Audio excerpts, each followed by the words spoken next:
Praegu peame kohvi enesestmõistetavaks.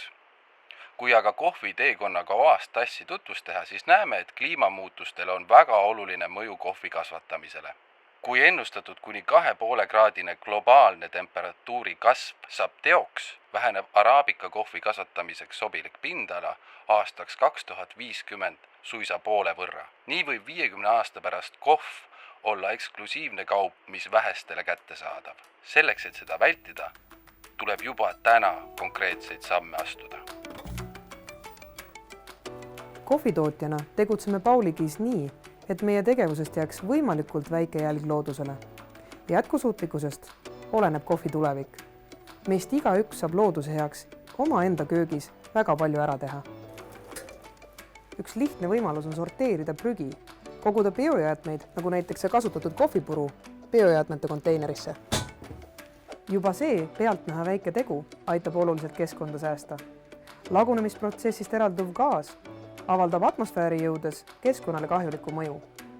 Kui aga seesama gaas suunata näiteks energia tootmisesse, käitume oluliselt loodussõbralikumalt. Sellepärast veame Pauligis projekti, millega kutsume kõiki kohvisõpru kasutatud kohvipuru kokku koguma, et sellest rohelist energiat toota.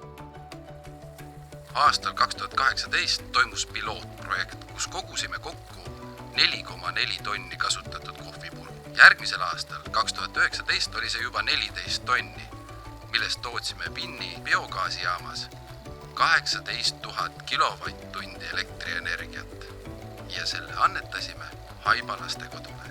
Selline kogus energiat kataks Eesti keskmise pere energiavajaduse pea 6 aastaks. Kohvipurust, mis kulub 1 tassi kohvi valmistamiseks, saab toota hiljem nii palju elektrienergiat, et saab täis laadida 1 mobiiltelefoni. Laualamp saab põleda 2 tundi, laptop töötada 50 minutit, LED-televiisor mängida ligi pool tundi.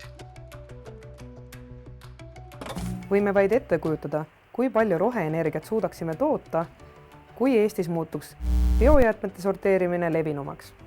Keskkonda hoidev mõtteviis on meile Pauligis oluline, et ka järgmised põlvkonnad saaksid kohvi nautida. Kohvipuru kogumise projekt on hea näide väikeste sammude suurest mõjust. Muutes mõttemustreid ja igapäevaseid pisikesi harjumusi, saame üheskoos teha suuri tegusid. Meie soov on, et kohvist tunneks rõõmu nii kohvi kasvataja, kohvi tootja kui kohvi jooja. Näitame üheskoos, et kohvi teekond ei pea lõppema tassis.